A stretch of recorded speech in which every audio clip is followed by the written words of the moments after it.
The WWE Draft continued tonight on Raw, with current SmackDown Women's Champion Rhea Ripley in the Judgment Day among the top stars waiting to find out which brand they would call home moving forward. Who landed where? What went down between the ropes? And what fireworks ensued when combustible elements Cody Rhodes and Brock Lesnar were under the same roof?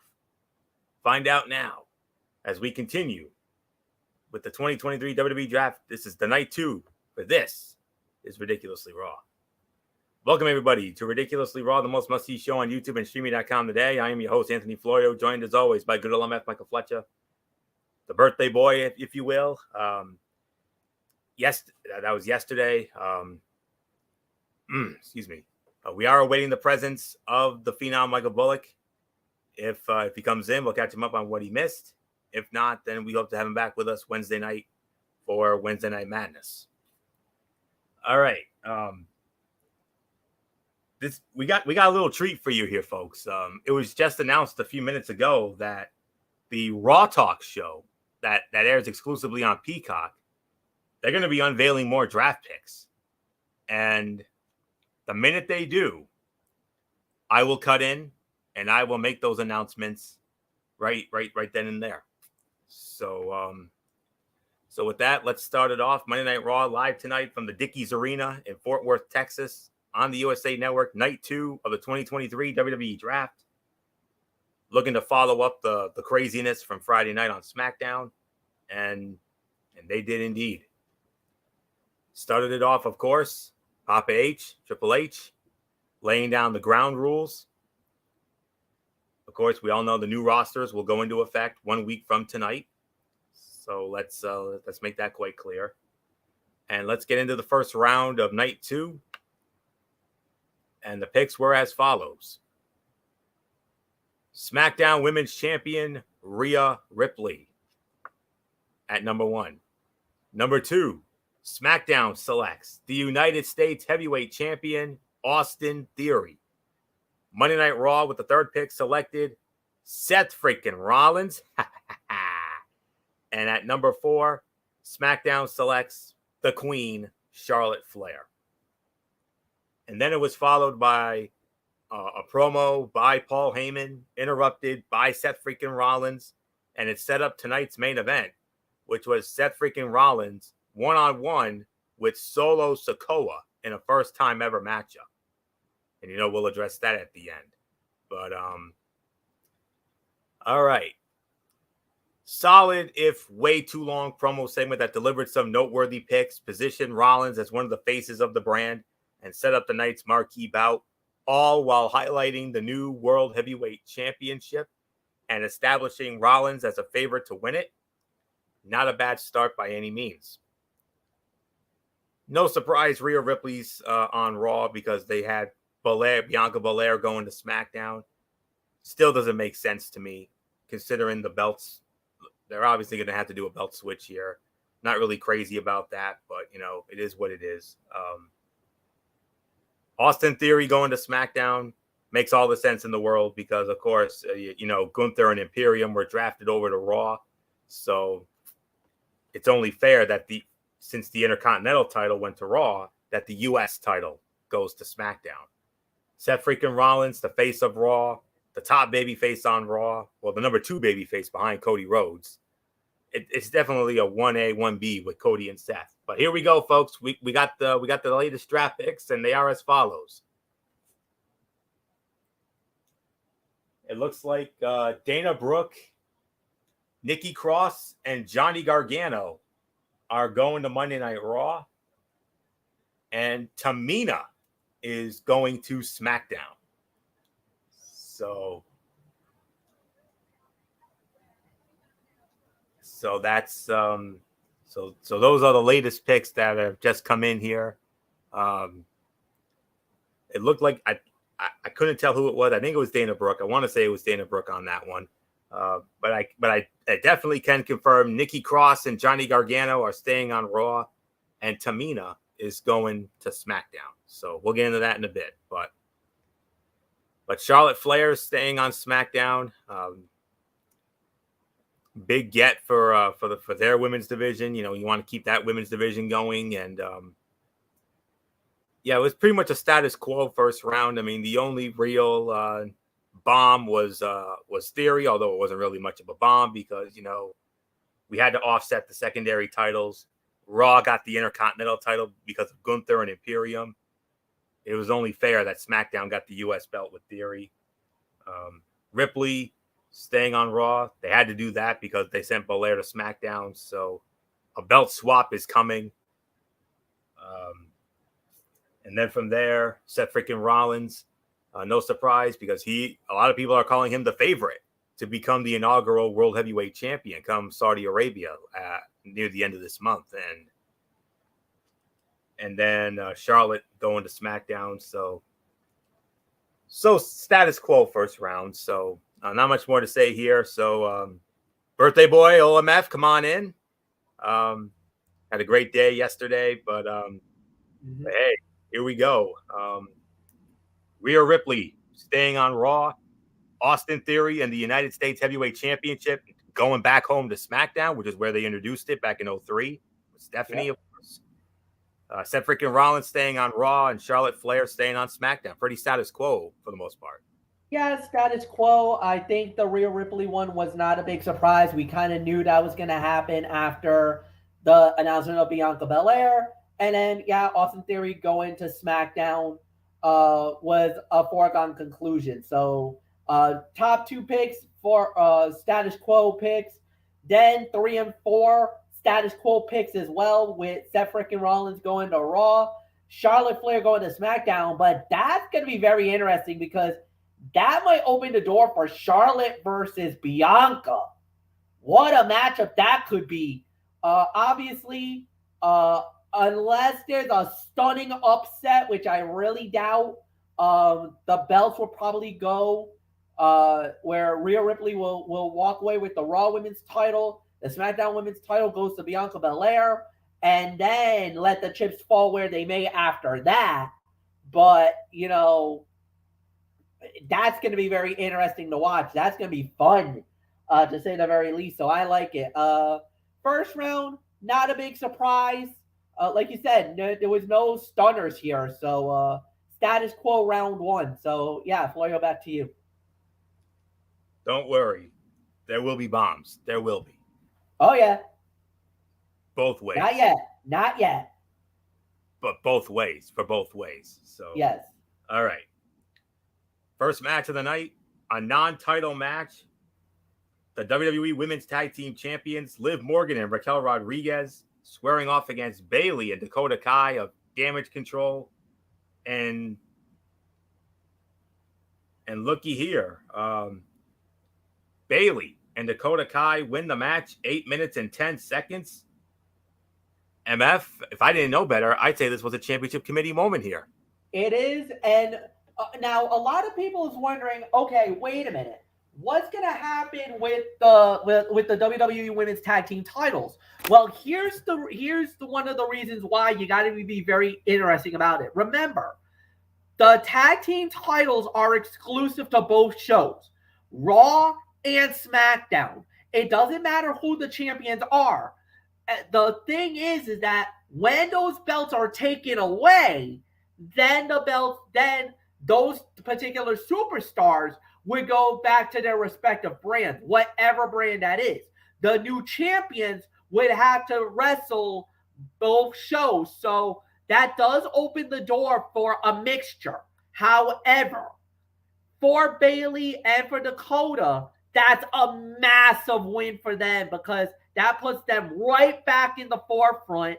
And obviously, with Io Sky fighting for the Raw Women's title in Puerto Rico this Saturday, that puts a major emphasis on this situation. So, big outcome, big win. Yeah, this was huge. So, this was about a 3-star bout, solid opener. Anthony, it's yours. All right, more draft picks have come in. First off, Baron Corbin, Sheldon Benjamin, Cedric Alexander, Zion Quinn, and Elias are free agents. Following stars to Raw, Los Lotharios, Akira Tozawa, Piper Niven, Xia Li, Tegan Knox, Emma, and Riddick Moss. those superstars I just named, they're property of Team Raw. So those superstars have all been drafted to Monday Night Raw. So there you have that. So I'm keeping an eye on the Raw Talk show on Peacock right now. I'm watching it live as it's going on, and I will keep making those announcements when they come in. So now that's very interesting because remember, whenever you are a free agent, that means you can bounce around to either Raw or SmackDown. That is right. That doesn't necessarily mean you can go one or the other. Or if you want to, you could go to NXT. That does open the door for NXT as well. So that's very interesting, especially Sheldon, Cedric, Eyes on Quinn. That could be anything. Baron Corbin was mega over in Europe, especially if you've been watching the videos lately. He was fighting in Paris, France. Corbin got a hero's welcome in Paris. Wow. So, he was a mega over in Paris, France this past weekend. So, interesting. Oh yeah. So, very, very interesting. So the Euros love them. I don't know what it is, but the fans in Paris went nuts for Baron Corbin. So, yeah. Okay. So, all right. That's interesting. So, but anyways, some more things from that opening segment that I forgot to mention. Triple H revealed that Brock Lesnar has renegotiated his status as a free agent and may appear on any brand at any time. And then he brought out Paul Heyman, showed him the new World Heavyweight Championship, also taunting him as the special counsel to Roman Reigns. And then Heyman said, "Hey, wouldn't that title look relevant around the waist of your tribal chief, Roman Reigns?" Nah, that's enough. That's enough. Leave that alone. Rollins answered Heyman's thinly veiled criticisms, including him being called a clown and a joker, by making his way to the ring to a deafening ovation. And he said, Roman doesn't have to run from me anymore, and you don't have to run around backstage pulling strings so I don't get my title match again. Seth Rollins, you're pissing off your tribal chief. And Rollins teased putting Heyman down with the stomp, but Solo made the well-timed save. So as far as this tag match goes, 2.5 stars for the effort. Victory essentially sets Damage Control up for a title match at some point in the near future, but one has to wonder if that's the right call for the faction. It feels very much like a been there, done that booking decision. The difference, Bayley's determination to get a championship win and remain in the spotlight as Kai and Io flirt with their own singles aspirations.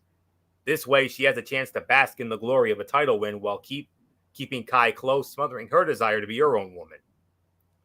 What this means for Io, who was conspicuous in her absence despite a big title match against Raw Women's Champion Bianca Belair this Saturday night at Backlash, remains to be seen. But one thing appears clear. Damage Control, as we have known it to this point, is not likely to remain intact. Bayley delivered a blind tag to Kai, which went undetected by Morgan. And after an oblivion by Morgan, Bayley caught her with a sunset flip as the heels scored a much-needed rare win. So, definitely... Okay, so with that, let's move on to the next round of the WWE draft. And we had a pair of Hall of Famers joining us, the husband and wife tandem of Booker T and Queen Sharmell. They announced the picks, Booker T representing Monday Night Raw, the beautiful Sharmell representing SmackDown. And first pick of round 2, Monday Night Raw selects the undisputed WWE Tag Team Champions, Kevin Owens and Sami Zayn. Friday Night SmackDown selects the Usos. Bloodline remains intact. Monday Night Raw selects the entire Judgment Day. Dominic Mysterio, Damian Priest, and Finn Balor. Judgment Day stays intact on Raw. And to the delight of MF, Friday Night SmackDown selects the LWO. All members, Rey Mysterio, Santos Escobar, Joaquin Wilde, Cruz del Toro, and yes, MF, and it also includes your girl, Zelina Vega. So you get her too. So, and it also led into the next match of the night, which was Braun Strowman and Ricochet against the Alpha Academy. Strowman and Ricochet won that in 2.5 minutes. Well, that's really a cutout more than anything else. We're not going to really dive into that, but we are going to dive into round 2. So MF, the undisputed tag champs, exclusive to Monday Night Raw. The Usos are staying put on SmackDown. The Judgment Day stays on Raw, and the LWO is staying put on your show, Friday Night SmackDown. Yeah, again, a status quo thing. Remember, the undisputed WWE tag team titles can be defended on both shows. They have to find a way to split the belts now. Agreed. There has to be a way where they gotta split the belts, because if you're gonna do it that way, you need to split the belts. At some point, Owens and Sami Zayn has to lose the SmackDown tag team titles at one point.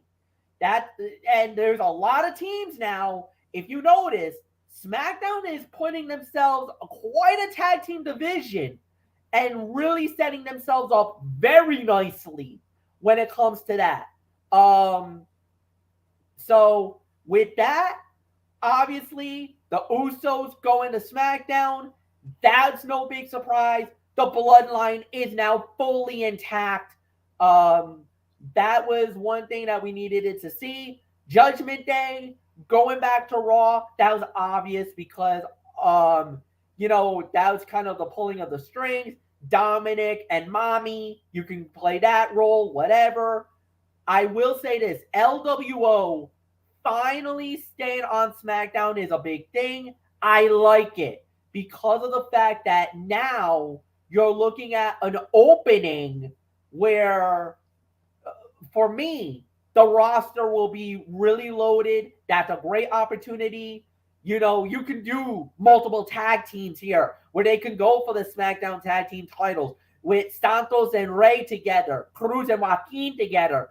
Zelina has a major championship fight coming up in Puerto Rico on Saturday.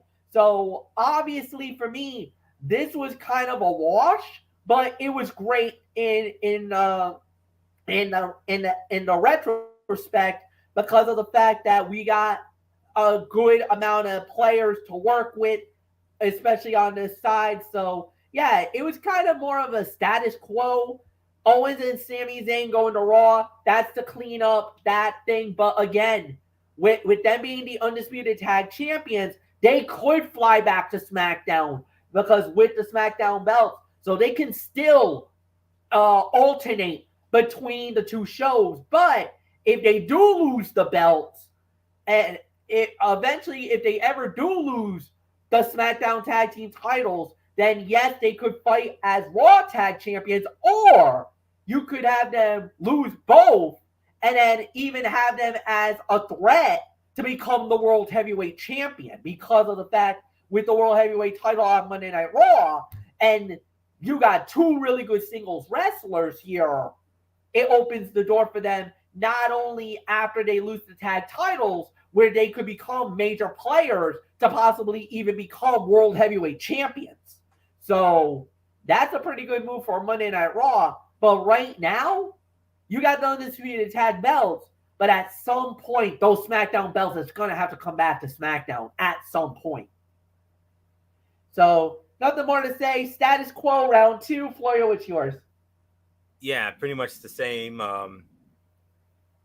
Technically, the undisputed tag titles are exclusive to Raw because of KO and Sami holding them. I am actually a little surprised about the Usos. I thought maybe they were going to do a shakeup because of the Usos losing on Friday night, but no, Bloodline stays intact. Judgment Day staying intact. Because I think there's going to be an implosion within the Bloodline, but I think it's going to be the Usos on one end, Roman and Solo on the other end. We have a new draft pick has come in. Monday Night Raw has selected Indus Sher, Jinder Mahal, Sangha, and Veer Mahan. And also drafted to Monday Night Raw, they're cleaning up NXT. Odyssey Jones has now been drafted to Monday Night Raw. MF saying, come on, what about SmackDown here? No, man. The only SmackDown pick so far on this show has been Tamina. And that's not really earth-shattering, with all due respect. But man, Monday Night Raw getting Indus Sher and Odyssey Jones. Yeah, but the thing is... Whoa. Hold it. MF, you wanted a big name from NXT? You got one. Grayson Waller's going to SmackDown. Whoa! The arrogant Aussie is heading to Team Blue. There you go, MF. That just rocked me. Hello, that woke me up. Finally. Shawn Michaels must be gutted right now with all these picks flying. Yeah, the NXT call-ups have picked up. But wow, what an NXT call-up for MF. Friday Night SmackDown, Grayson Waller has just been drafted to Friday Night SmackDown. So there you go, MF. You got him. So you got your big NXT call-up. So, but anyways, Judgment Day, obviously with Rhea, I mean, they had to keep them together. And the LWO, they just came together, about a month or so ago, right around, just around WrestleMania. And, yeah, pretty much a status quo, and it'll be interesting to see what happens with the tag titles. I do agree those need to be split up as well. I say KO and Sammy should be the Raw champions since they are on Raw, but we just got to figure out how to determine the SmackDown belts. So, but we'll figure that out soon enough. But and then I said Strowman and Ricochet against Alpha Academy. Strowman and Ricochet won in 2.5 minutes. Very disappointing. I felt those two teams could have had a nice little sprint there, but unfortunately, it was pretty much over before it started. So, so let's move on now to round 3 of the draft. WWE Hall of Famer and the brainchild of NXT, the Heartbreak Kid, Shawn Michaels, joined by WWE official MF's boy Adam Pearce, and but before they could announce the picks, Brock Lesnar came out. Midnight Dark Cowboy Outlaw Brock Lesnar came out, and he was interrupted by Cody Rhodes. Cody Rhodes got a shot in. He got a sucker punch in, and the Gestapo security guards were out in full force, but they weren't Gestapo security guards. They did their job for the most part. So a simple and effective hype for what could be the main event of Backlash. Maybe it could be, may not be. I don't know. We got a lot of main eventers on this, at least 3 from what I can look at. But that is, I believe, the most likely. But we'll see. All right, let's go to round 3 here of the WWE draft, and now this is where we finally got some shakeups here. With the first pick of round number 3, Monday Night Raw selects, sorry, MF, the WWE Women's Tag Team Champions, Liv Morgan and Raquel Rodriguez. The Women's Tag Team titles are now exclusive to Monday Night Raw. Yes, I know they can be defended on both shows. I get it. But technically, for right now, the Women's Tag Team titles are back on Raw after only a few weeks. Oh, that's great. Friday Night SmackDown selects the Empress of Tomorrow, the new Asuka Kana. She's going to SmackDown. Dude. And from there, Raw selects Xavier Woods and Kofi Kingston of the New Day. And with the final pick, Friday Night SmackDown selects all 3 members of the Brawling Brutes, Sheamus, Ridge Holland, and Butch.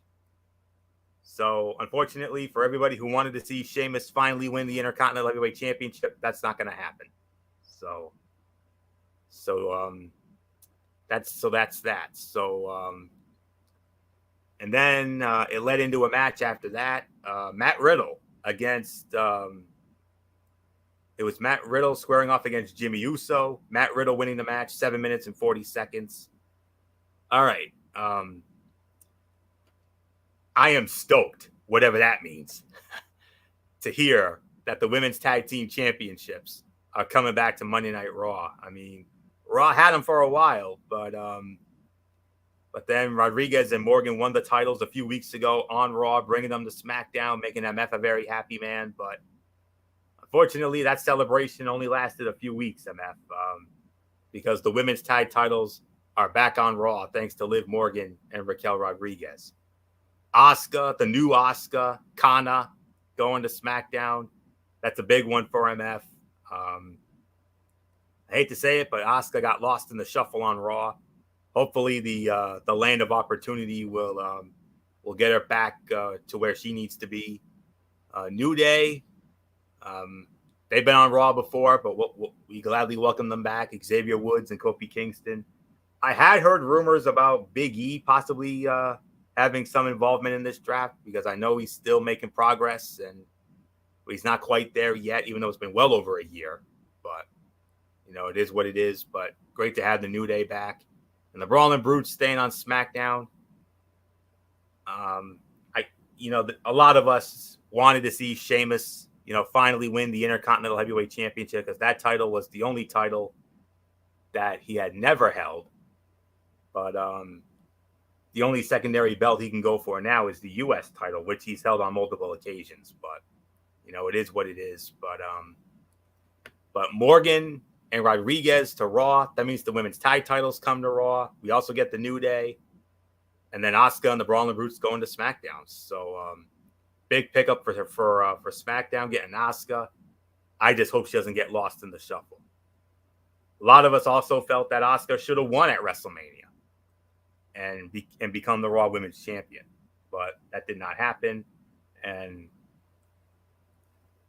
she'll immediately become a player in that SmackDown women's division. There is no question about that, especially with this new look Kana thing going on with her. So, unfortunately, we haven't even seen her since WrestleMania, not that I recall. So it'll be interesting to see what happens when they're ready to bring her back. I don't know if she's injured or what's going on with her, but we'll have to wait and find out. But solid round there. So not much more to say here. And as far as the match is concerned, it was another 2.5 or so star match.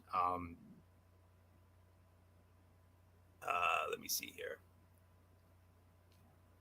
Jimmy Uso fell to Matt Riddle in a singles competition, continuing his and his brother's shortcomings as of late as tension mounts within the bloodline.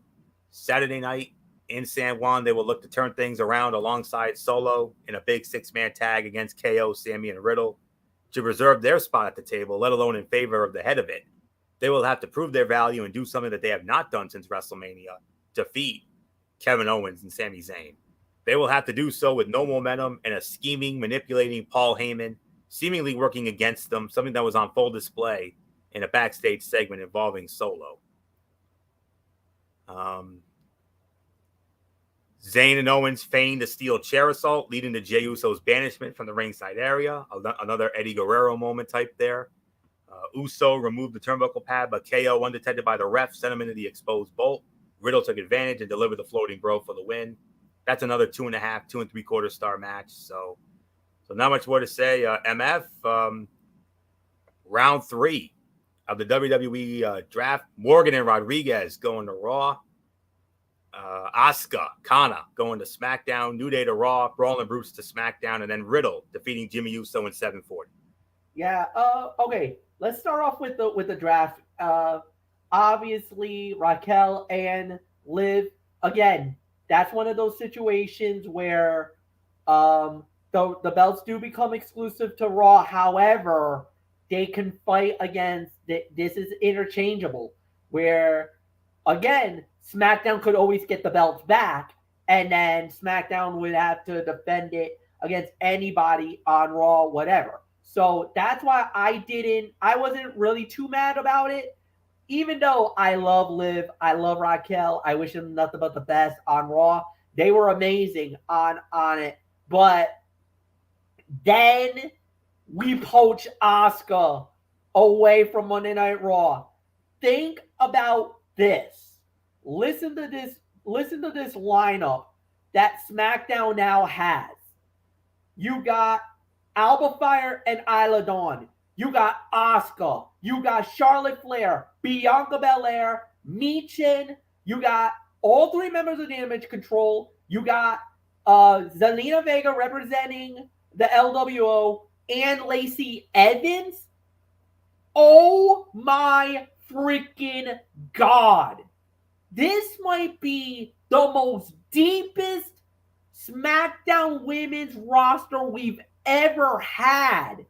Maybe like when it comes to the women's division, this is by far one of the most deepest and strongest women's division we have right now, where there is no slouches on this.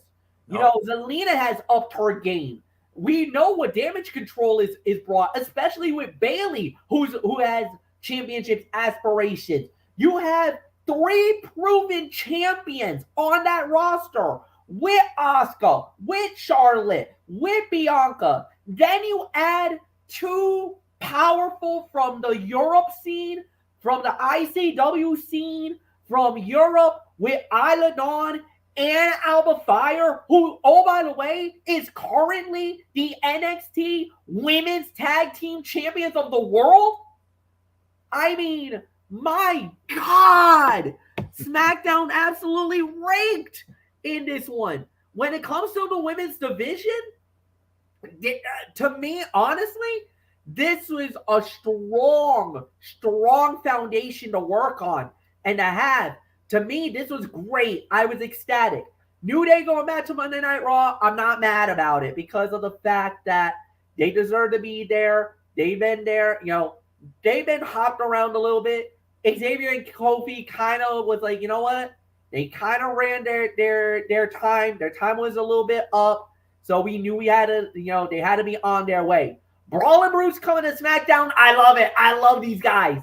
I love Butch, a.k.a. Pete Dunne. Ridge Holland has done really well. And Sheamus now could be a WWE Universal Champion. He could become a United States Heavyweight Champion again. Now, I know.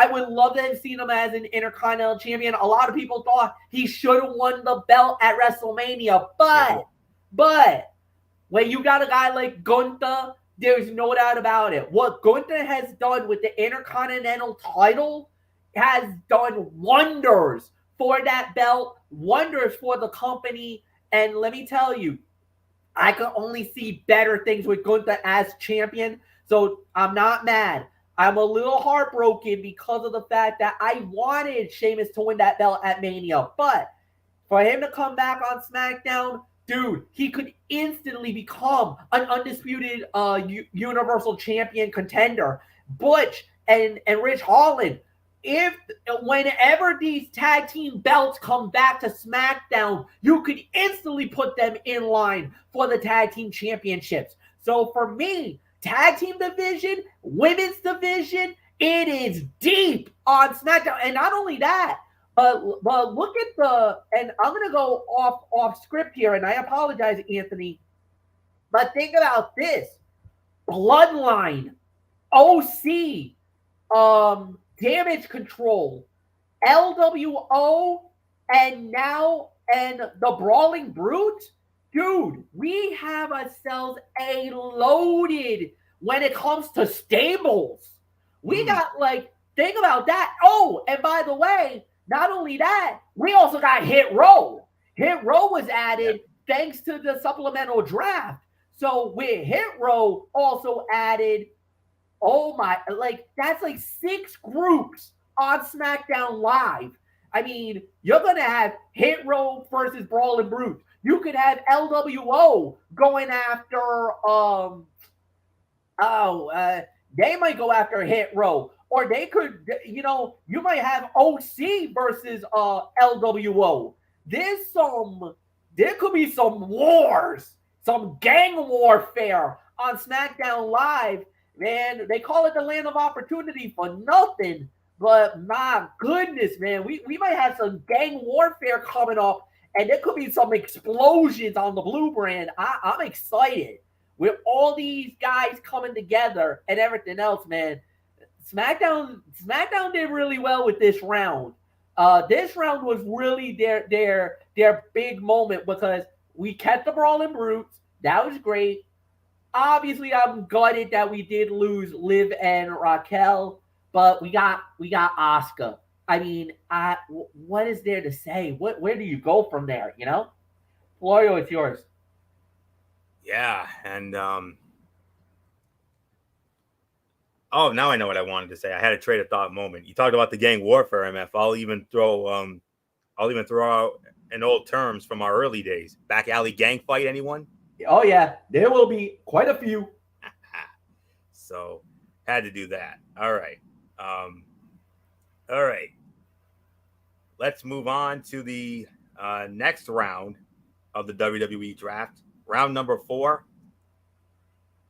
Another pair of Hall of Famers. Former Monday Night, well, I should say the inaugural general manager of Monday Night Raw in the original brand extension. And these two Hall of Famers both went in together. These two guys both went in as part of the class of 2021. First off, like I said, inaugural Raw general manager, one of the greatest moments in WWE history, Eric Bischoff. Great to see the boss back. Great to see the original boss back. And he made Monday Night Raw what it was during the original brand extension. And a superstar that was under his command. Representing SmackDown, Rob Van Dam. Yes, another appearance from RVD. Of course, RVD, a mainstay of that original Monday Night Raw in the original brand extension 20 years ago. Great to see Eric Bischoff and RVD back together. It conjured up so many great memories from yesteryear from Monday Night Raw. But anyways, let's get into round 4. With the first pick, Monday Night Raw selects, and it's only fitting, my girl, Trish Stratus, the Hall of Famer Trish Stratus. Thank you, Trish. Yes, absolutely. This was, well, we only had one real bomb here. Well, Trish is going to Raw, but then again, Trish was always a Raw talent.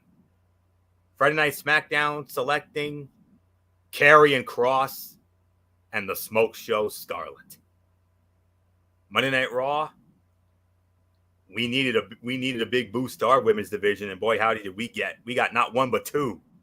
Shayna Baszler and the baddest woman on the planet, Ronda Rousey. Good pick for Monday Night Raw. They needed that. Yes, we did. And staying on SmackDown, and MF, it's a fact of life. L.A. Knight. Yeah. And this guy has become so popular on SmackDown and actually is become one of the fastest rising popular stars in WWE right now. The fans are rallying behind him, even though he's supposed to be a heel. I'm telling you, whenever his music hits, he gets one of the bigger pops in WWE today. So LA Knight coming back, coming to SmackDown. This was a necessary move. They needed this, so I'm happy with the move. All right, so were you supposed to lead off on this round, or was it supposed to be? I think I was leading on the even round, so this is round number 5. So I believe. No, it's 4. Oh, it's 4, so it is me. Yeah, it is you. So Trish to Raw, Shayna Baszler and Ronda Rousey to Raw, SmackDown getting LA Knight along with Karrion Kross and Scarlett. Pretty much it was a wash, except for the Ronda and Shayna going to Raw. But the thing is, that opens the door for them to possibly fight for the women's tag team titles.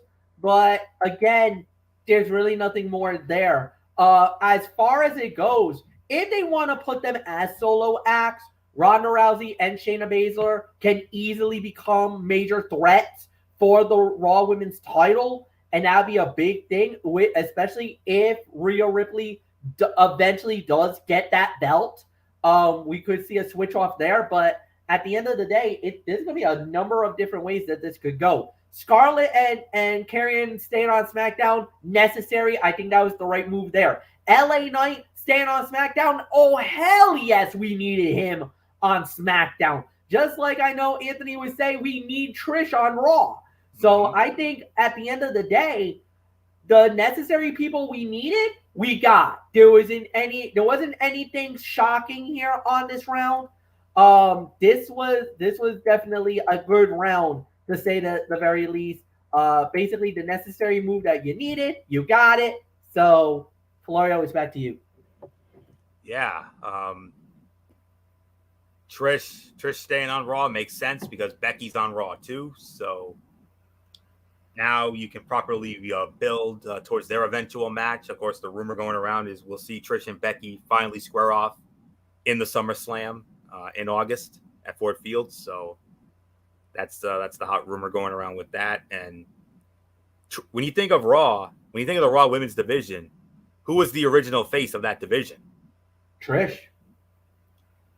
I rest my case. Trish was, yep. Well, one of the many faces, because remember, in the original brand extension, far and away, Raw had the better women's division. Oh yeah. Far and away. It wasn't until what? It wasn't until like 3 or 4 years or 5 years later when the pendulum swung to SmackDown. Oh yes. But, it wasn't until like five. It wasn't until like maybe 5 or 6 years later was when SmackDown finally had the better division. Around 07, 08, probably. But back then, you had Trish, you had Lita, you had Molly Holly, you had Victoria, you had Jacqueline Moore, you had Gail Kim, Jazz. I mean, that and that was a loaded division, let me tell you.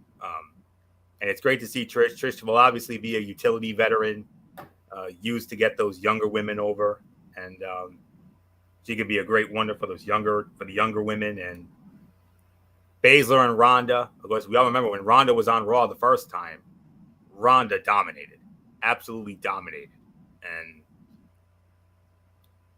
hopefully we can get that Ronda back. And then Shayna Baszler, hopefully some bigger, better things for them down the line. Cross and Scarlett staying on SmackDown. No surprise here. By the way, Friday night on SmackDown coming up, it will be Karrion Kross squaring off against Shinsuke Nakamura in what will be Shin's last match on SmackDown before he joins us over here on Raw. An LA Knight, the megastar, explode. He's become ridiculously over. There is no question about that whatsoever.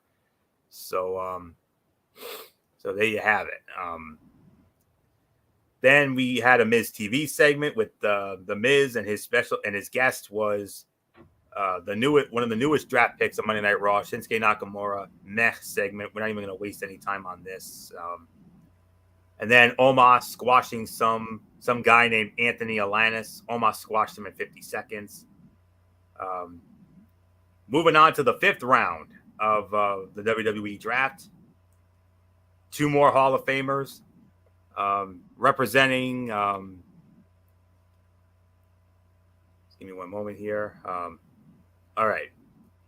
Representing Monday Night Raw, another one of those faces of the original women's division, Hall of Famer Molly Holly. Great to see Molly, and she still looks incredible. That's all I'm going to say on that. Looks, it's so great to see her. One of the most respected in the division history, obviously. And representing Friday Night SmackDown, of course, another Hall of Famer as part of D-Generation X, the Road Dogg, Jesse James. And let's get into round number 5. Monday Night Raw selects the tag team of Ricochet and Braun Strowman. Friday Night SmackDown selects Shotzi. MF, you get the tank. The tank stays on SmackDown. Monday Night Raw selects the Colossus, Bronson Reed. But I do have some good news for you, MF. There is a silver lining. You're like, we got the damn tank. Is there any way this gets better? Yes, boy. Pretty deadly. Elton Prince, Kit Wilson. They are going to Friday Night SmackDown. So, all right. Raw getting Ricochet and Braun Strowman.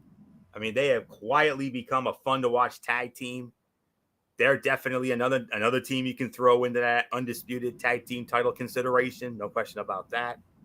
Bronson Reed, who has become one of the best big men in WWE today, with him going to Raw and Austin Theory taking the U.S. title to SmackDown, it's very unlikely he walks out with the United States Heavyweight Championship.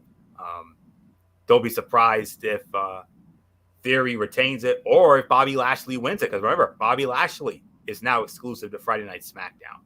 So that's all there is to say there. Shotzi to SmackDown. I mean, Shotzi, middle of the road talent, but we'll see what happens with her. The Tank stays there, unfortunately, but the steal of the round definitely SmackDown, getting Pretty Deadly, former two-time NXT Tag Team Champions, former NXT UK Tag Team Champions as well. As annoying as they can be, those guys can wrestle. They can wrestle. Trust you me, they can wrestle. And MF gets another great tag team for his tag team divisions. So solid round here. I'm happy about Ricochet and Strowman. I mean, I like what I've been seeing from them lately, with this tag team. Bronson Reed has the potential to become one of the best big men in the game today. Shotzi so-so, but Pretty Deadly to SmackDown. That's a big boost for MF in the tag division and a major NXT call-up to SmackDown. So there isn't much more to say. MF, Ricochet, Strowman, Bronson Reed to Raw. Shotzi, yes, you got to still deal with the Tank, much to your chagrin, but to make up for it, they gave you Pretty Deadly. And they gave us the biggest shot in the arm to the tag team division, and I was so excited to hear that news. To get them is absolutely amazing. To get Pretty Deadly and former NXT Tag Team Champions, and I believe they were former NXT UK Tag Team Champions as well. Yes, they were. So to get them, I mean, that's a big pickup. That's a huge pickup and an underline and a very underline where once Sammy and Kevin drops the SmackDown Tag Team titles, you could actually see Pretty Deadly maybe as a future SmackDown Tag Team Champions. Certainly. I mean, it could be there. So definitely the eyes are open, and I can't wait to see how this plays out. So for me, I mean, I could not be mad with this pickup. Yes, I'll deal with Shotzi's hot as hell. She's a stunning beauty. If I got to deal with that freaking Tank, I'll deal with it. Whatever. Just to know that she's on SmackDown, I'm good with it. And again, she is middle of the road, but man, she's going to have to up her game now because look who's coming on that roster. There's going to be some heavy hitters coming in on that SmackDown roster. This is by far one of the deepest SmackDown women's rosters we've had in a very long time. So I'm excited. And who knows? Who knows how that plays out? So, yeah. As far as Raw goes, Braun Strowman and Ricochet go into Raw. Nice tag team. I'm gonna miss Ricochet. He was half man, half amazing. Mm-hmm. I'm a little perplexed though because Samantha Irvin, his fiance, is on SmackDown. That's right. And they just broke him up. They just split him up. Wow. That does not happen, folks. They always like to keep the couples together. They just split it up, Ricochet and Samantha. Whoa. Yeah. That's right. Yes. That's his fiance just went bye-bye. Now I don't know what's going to happen, but she's on SmackDown. He's on Raw now. How's that going to work out dynamic-wise?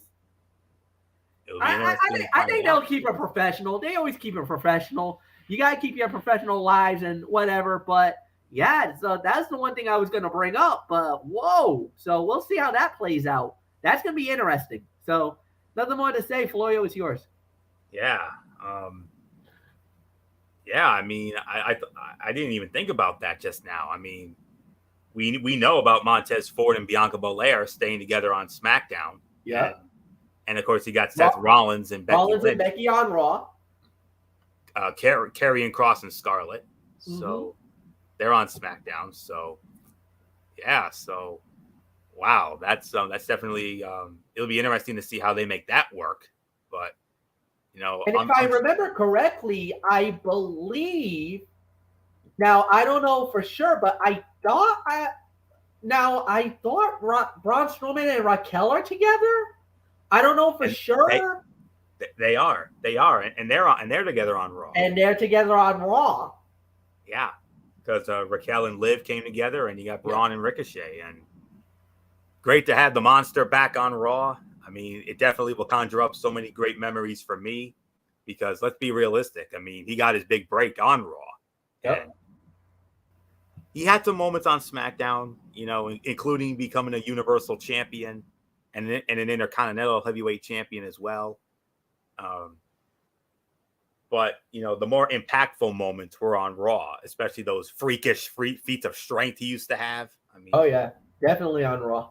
I mean, from flipping tractor trailers over to pulling down rigging equipment in the staging area. I mean, you name it, he did it. And of course, that superplex on the Big Show that broke the ring on a few years back, about 6 years ago or so. Yeah, so I'm very pleased to have Braun back on Raw. So missed you, big fella. Glad to have you back.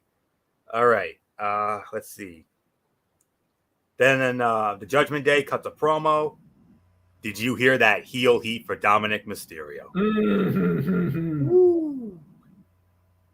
I think it's even worse than any heat Vicky Guerrero ever got. My God, unbelievable. But it led into a 6-person mixed tag team match. The SmackDown Women's Champion Rhea Ripley, alongside Dominic Mysterio and Damian Priest, they squared off against Zelina Vega, Rey Mysterio, and Santos Escobar. 6-person mixed tag team match. Winners of the match in an even 9 minutes. It is the Judgment Day. Give this about 3 stars for the effort. It was another match in this series between rivals in which neither team could really afford a loss. But the chicanery from the heels at least gives the LWO an out and afforded Priest a bit of shine by way of his win. Solid match with all the action you would expect given the talent involved. It was a great follow-up to a strong promo from the heels that saw the crowd nearly boo Dominic into silence. And Rhea said, "Is there any surprise as to who the first draft pick would be? I mean, mommy is always on top." And then Damian Priest ahead addressed Bad Bunny, saying, "Bad Bunny at Backlash, you receive your punishment." Crowd mercilessly booed Dominic, making it nearly impossible for him to cut his promo. Even when he finally did, it nearly drowned out his words. Rhea Ripley pie-faced Rey Mysterio, only for the Hall of Famer to send Zelina Vega into a Hurricanrana. Rey exploded into the match and took the fight to Dom, drawing the loudest reaction of the bout to that point. Action broke down with Escobar laying out Dominic, Vega wiping out Ripley, and Priest benefiting from interference from Balor to score the win with South of Heaven. Solid 3 stars. So, MF, your thoughts on this match, and then we'll get into the next round of the draft. Yeah, no, like you said, 3 stars. It was a solid match, a great fight all the way around, and yeah, let's go into the 6th and at least the final round of the live portion of the draft. Yep, that is correct. We saw them on Friday night, and so nice we got to see them together again tonight. The general manager that everyone called the greatest SmackDown general manager of all time, Theodore R. Long. He represented SmackDown, and representing Monday Night Raw, the Hall of Famer, John Bradshaw Layfield, JBL. And here are the picks of round number 6.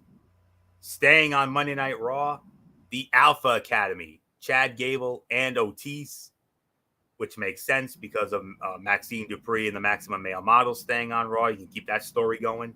Yep. We talked about the possibility of a reunion of Rick Boogs and Shinsuke Nakamura. Not going to happen. Rick Boogs has been drafted to SmackDown. But the final 2 picks, both are bombs.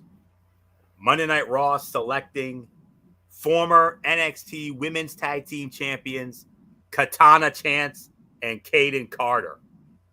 They are going to Raw. And with the final pick of the night, Friday Night SmackDown, they needed a big NXT call-up of their own. They got one, all right. A gentleman who we have not seen in quite some time. It's been several months since we've seen this young man. But MF SmackDown's going to the moon. Cameron Grimes is coming to Friday nights. So with that, MF, as we look at the final picks here, Alpha Academy staying on Raw, Rick Boogs going back to SmackDown, Katana Chance and Kaden Carter to Raw, and Cameron Grimes to SmackDown. And what does that mean for the NXT Women's Tag Team Championships? Because Chance and Carter are challenging Fire and Dawn, and it doesn't matter. Whoever wins, they're going to be the champions, but they both got drafted. Yeah, that was the thing that threw me for a loop. I was like, wait, why? How? Whoa, wait, time, hold. What's going on here? That means somebody's going to have to relinquish the belts. Either they're relinquishing the belts, or is it possible they're retiring the women's tag team titles altogether on NXT?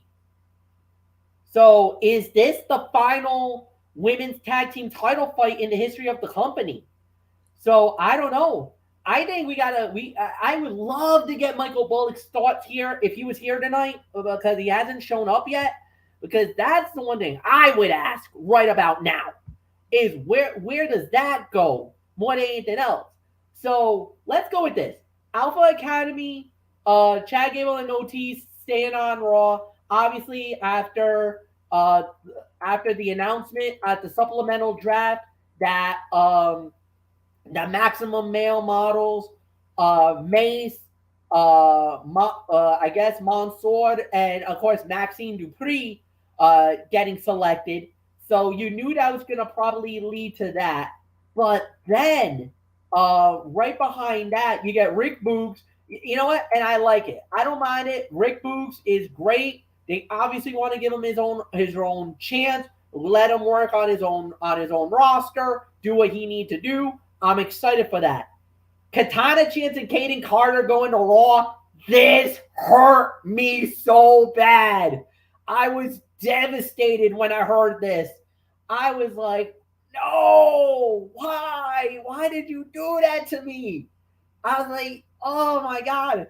I'm like, I understand I know Michael Bullock was bumming, but I was bumming even worse because of the fact I wanted them on SmackDown.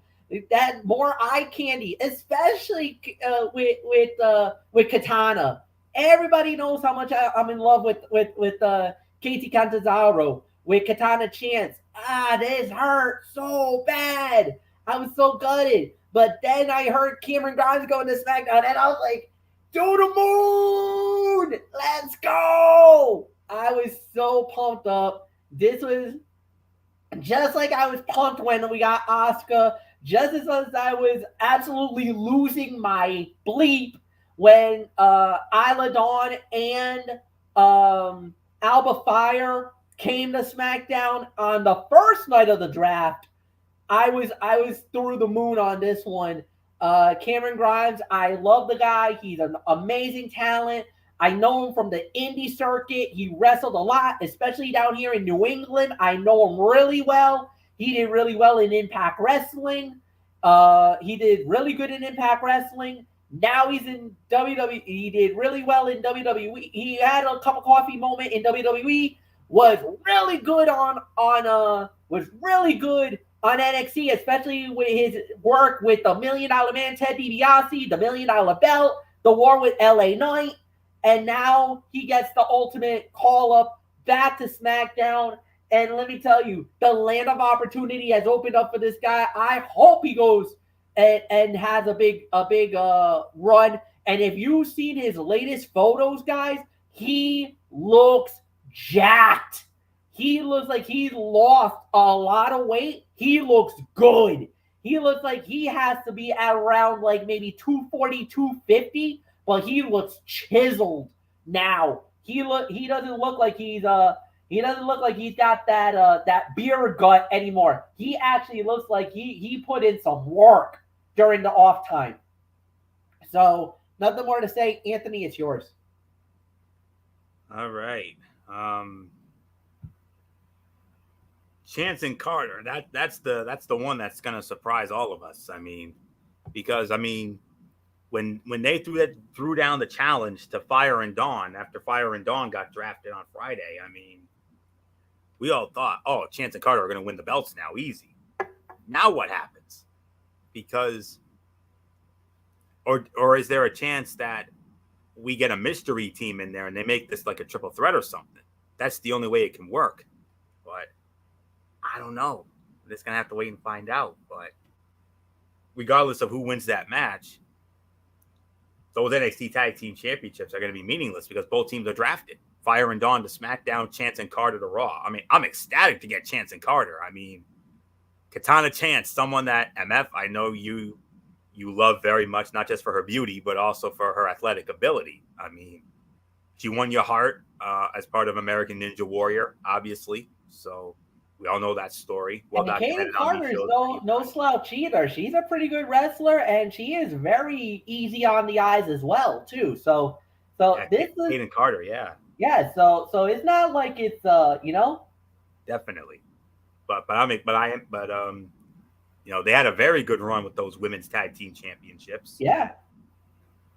And they did a great job running that tag team division for the several months they held those titles, and since when they won them last summer, and but I'm definitely looking forward to seeing what Chance and Carter can bring to the women's division of Monday Night Raw. No question about that.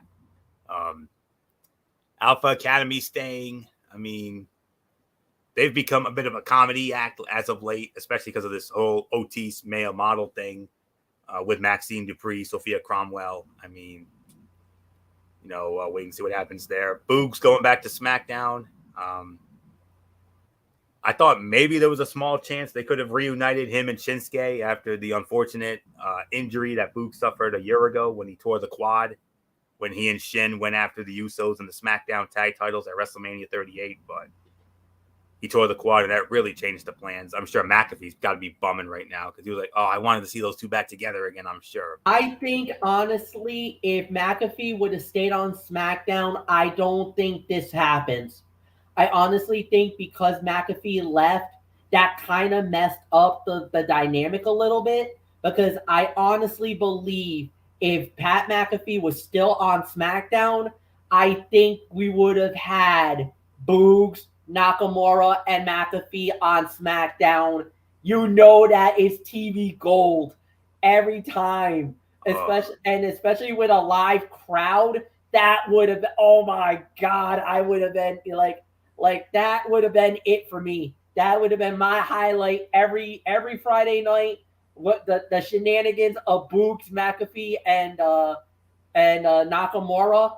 That would have been absolutely phenomenal. But obviously, they wanted it to separate the two. They wanted to keep them, let them do their own thing, which I don't mind. Nakamura is going to be a megastar on Raw. Boogs is still developing. He's still working his craft. He's still getting better. He's got to get back to that way. Maybe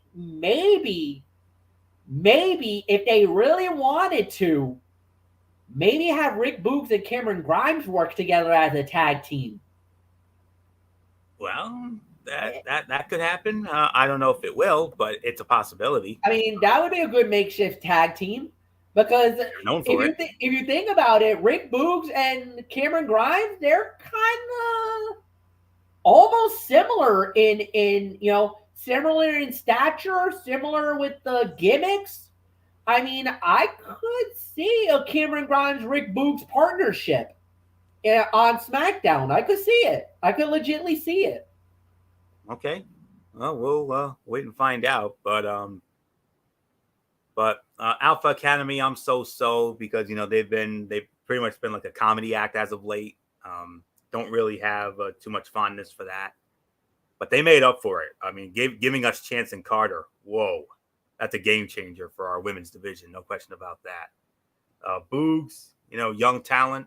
He did get over before the unfortunate quad injury, WrestleMania 38, but, see what happens. But Cameron Grimes, I mean, where has he been? I mean, we have not seen him in several months. I can't remember the last time we even saw him on television. It's been so long. But but that's a great get for Friday Night SmackDown indeed. Former North American champion, former $1 million champion, and of course, we best remember him as Trevor Lee in Impact Wrestling, a multi-time X Division champion down there. So, we'll have to wait and see what happens. So, solid round there. And then the main event of the evening, Seth freaking Rollins against Solo Sikoa. Seth freaking Rollins wins by disqualification, 11 minutes and 40 seconds. And obviously it was rushed because, they were at the end of the night. And I'll give it about 3 1/4, teetering on 3.5 for the effort. It was by default the fight of the night, even though it was not quite the blow away we were expecting from these two. When I saw it was going to be these two, I was so excited. I thought we were going to get an instant banger here. But unfortunately, it ended with more of a whimper, really, with another lazy DQ finish for the Bloodline. Riddle and the tag champs came out to start a fracas there, but unfortunately, it cut off to the reality show there, so that was it. So Solo cut off Rollins with a spinning heel kick, entering the final break of the show. Paul Heyman watched from ringside, clutching his cell phone, apparently on the line with Roman. Rollins dared Sikoa to bring the fight, which the Enforcer did with a rock bottom. Visionary sent Sikoa into the ring post and appeared poised to have the win in hand when the Usos hit the ring to draw the disqualification. Riddle, KO, and Sammy rushed the ring, and chaos ensued to close out the show. It's a 3.5 star, but I'm bumping it down to 3 1/4 because, like I said, I felt the DQ finish was a bit lazy. So I'm just saying that they obviously had to rush it so they could get off the air in time, so they could set up the reality show. So 3 1/4. MF, your thoughts on the main event? Yeah, no, this was a little bit unfortunate, but it was what it needed it to be. I thought they did a very good job with it. It was a 3.5 star matchup. There's really nothing more to add. So, Anthony, it's yours.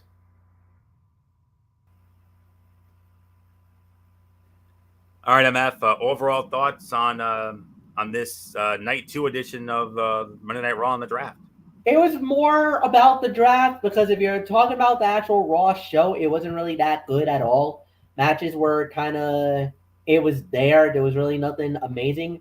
It was more supple. It was more in line with the draft more than anything else. So at the end of the day, I can only give this maybe 6.5 out of 10 because of more of the oohs and ahs that came out of the draft. But there wasn't really that many bombs or surprises like on night 1 where there was a few stunners that pretty much came in. This time around, it was more status quo. There wasn't really that many surprises, but there were some enough that kind of were like, oh my God. But it was like night 1, you definitely had more bombs going off and kind of rattled the cages, as we would say, more than anything else. Night 2 was kind of more status quo with some, but there wasn't really that many like shocking awe moments as we got. So it was all right. 6.5. Anthony, it's yours. Yeah, 6.5. I mean, some good matches, but not overly great matches. And we also it was like MF said, it was really all about the draft, to be honest. And but I'm hoping that once those rosters go into full effect, that's when we'll start getting those kick-ass shows again. So not much more to say on that. So with that, let's get into my Tony's take here. Impact Wrestling starts it off. Rebel Entertainment Complex, Toronto, Ontario, Canada. Masha Slamovich versus Jordynne Grace starts it off. Jordynne Grace wins the match, 11 minutes and 2 seconds, 3 1/4 stars. These two work well together. It's kind of astounding to see how far Masha has fallen. Maybe it's the Russian aspect. Maybe she's gone for what seemed to be the next big thing in the division to just kind of there. While it could still change, I'm not seeing much of a reason to believe that she's going to go further than she is now, at least not for the time being. PCO versus Champagne Singh. PCO wins in 5.5 minutes. 2.5. I mean, it was what it needed to be. PCO ran through someone who shouldn't give him a problem. PCO's taking out much bigger stars around here, and it's not like Singh or Shera has any real credibility. A nothing match, but PCO looked good in a pretty dominant win, and that's what they needed to do here, especially because he'll be challenging Steve Maclin for the World Heavyweight Championship at Under Siege on the 26th. Johnny Swinger versus El Generico. Johnny Swinger in 27 seconds. Dud. We're not even going to waste any time on that. Worst fight of the night. The Design went up against the Bullet Club. The Bullet Club in 8:26. 2.5, 2 3/4. It says a lot about the Bullet Club that they were able to get something decent out of the Design. They continue to be one of the most worthless acts in wrestling, and having Sami Callihan come out there to hurt their leader was almost cathartic in a way. Just get the feud over with, so hopefully they can move on to anything else, because this is somehow getting less interesting by the week. Jody Threat against Silesia Sparks. Jody Threat wins in 4:21, 2 stars. Jody Threat hasn't really shown me much of anything in her time around here. She's not bad or having terrible matches, but rather just coming and going without making any real impression. But then again, I do like the idea of putting in some fresh names, so points for at least trying something. Then there was there will be a series of sit-down interviews with Frankie Kazarian. That was part 1. Main event of the evening for the Knockouts Championship, Deonna Purrazzo defending against the challenger and former champion in her own right, Taylor Wilde. Winner of the match and still the Knockouts champion, it is Deonna Purrazzo with the Venus de Milo. 12 minutes, 56 seconds. Fight of the night, 3.5 stars. Nice back and forth match here as Purrazzo dispatches an early challenger for the title. Wilde taking the loss does not hurt her tag title reign with Kylan King, and it was a very competitive match. You could probably pencil in King for a title shot of her own, maybe. So 7.5 out of 10. People who needed to win did, and aside from the Design, there was nothing that felt like a waste of time.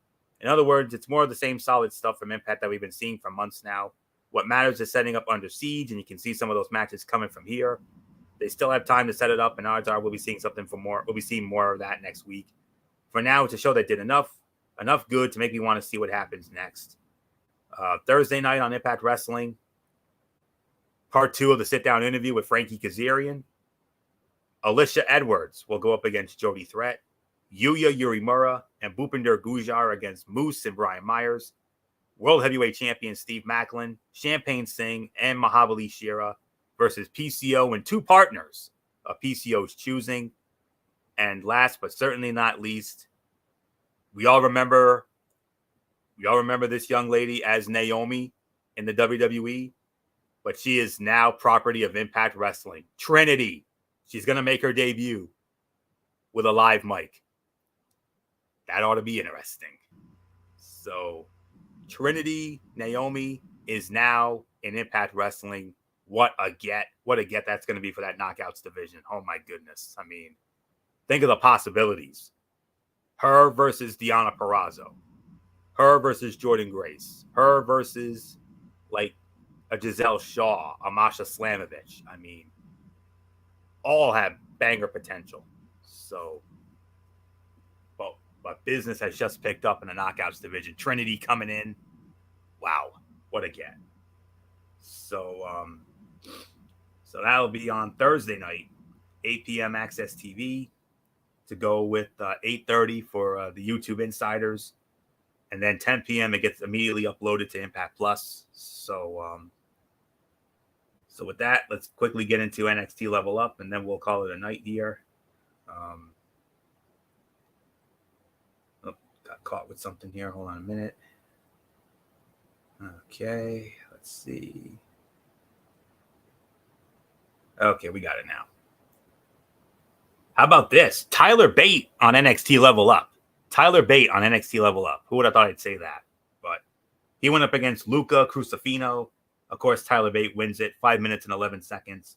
2 stars. Tyler Bate is too good for that show. He looked like a star out there and gave the fans some fun spots. Ivy Nile versus Lola Vice. Ivy Nile in 4 minutes and 16 seconds. Another 2-star match. Nice little match here. Vice was booked as an equal to Nile and got to hang with her a bit before the inevitable tap out. And then in the main event, the Dyad went up against Hank Walker and Tank Ledger. Dyad wins the match, 7 minutes, 4 seconds, 2.25 stars. Started a little slow, but picked up in the final minutes. They got me into it and ended up being a fun little sprint. 7 out of 10, 3 solid matches, make it a good show by Level Up standards. Nothing got enough time to get to really good territory, but we'll take what we get. So that's a 7 out of 10. And with that, that puts the bow on this edition of Ridiculously Raw. We want to thank you all so very much for tuning in. MF, I'm sure it'll be the same times for the shows this week. I'm sure. Well, I'm gonna do a little bit of an indemnity here because tomorrow night, I've decided I'm gonna put the Bruins beat and the Ranger roundup and Game 1 of the Eastern Conference semifinals. We're gonna do that tomorrow night at 10:30. Then we're gonna do the typical shows as we're gonna do because of the fact that now we're gonna do the Bruins beat on its own. So now Wednesday night we'll do Wednesday Night Madness, but I'm gonna do Game 2 of the Bruins beat there. You mean the Celtics chat? The Celtics chat. So that'll be Game 2. Then our NFL draft special on Thursday. Friday will be Cerebral Smack Talk, Game 3. And then we also got a preview the Backlash. Then we're not going to do anything on Saturday because we're going to get a rest. And then Sunday will be the recap. And we're also going to do, I believe, Game 4 is on Sunday.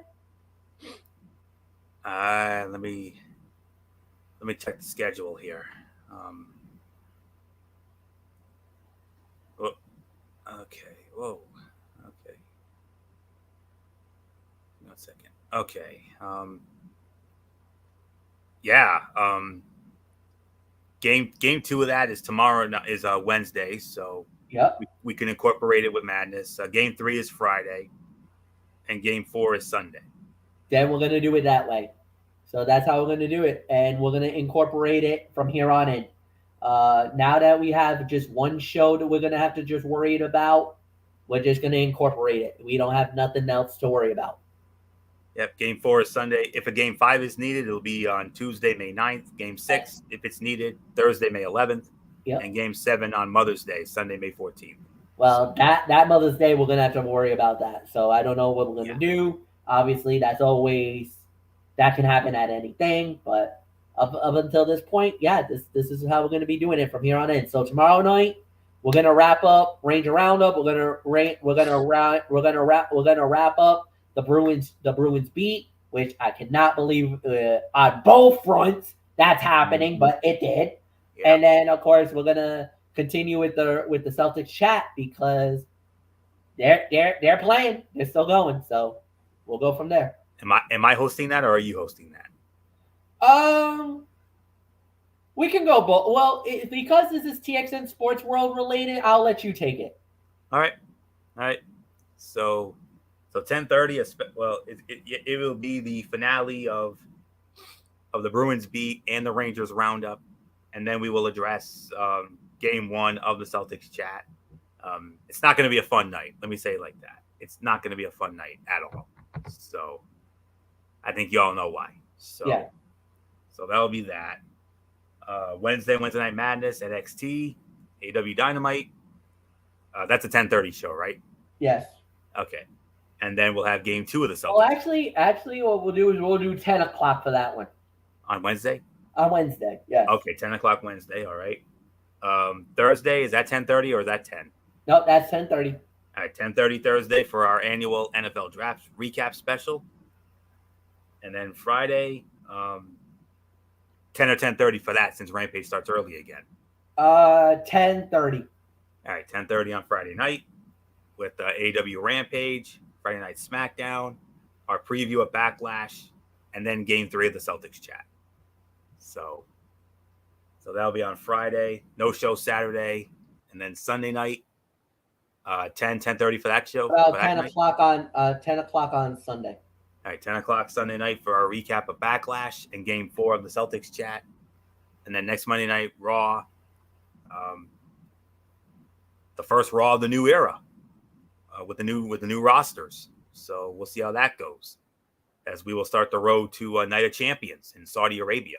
So that's it. So until tomorrow night for our season finale of our season finales of the Bruins beat and the Ranger roundup, as well as Game 1 of the Celtics chat. Anthony Florio here for Good Old MF Michael Fletcher, and in spirit the Phenom Michael Bullock, and of course always and forever the First Lady Dee Dee Woodson. You know the routine, everybody. Thumbs up. Talk to you later. Yeah, throw it up Fortune 4 style. Bye for now, my friends. God bless. Be good to each other. Have a blessed Tuesday. And until tomorrow night for the Bruins Beat, Ranger Roundup, and Celtics Chat. Anthony Florio. For everybody who, and let's not forget, you've been watching Ridiculously Raw, night 2 of the draft, right here on the Tone 25 on YouTube and streaming.com. And remember, my friends, when anyone tells you beyond anything else, wrestling is indeed actually real. For everybody, it's been a part of this one. For now, Anthony Florio, so long. Bye, everybody. Bye.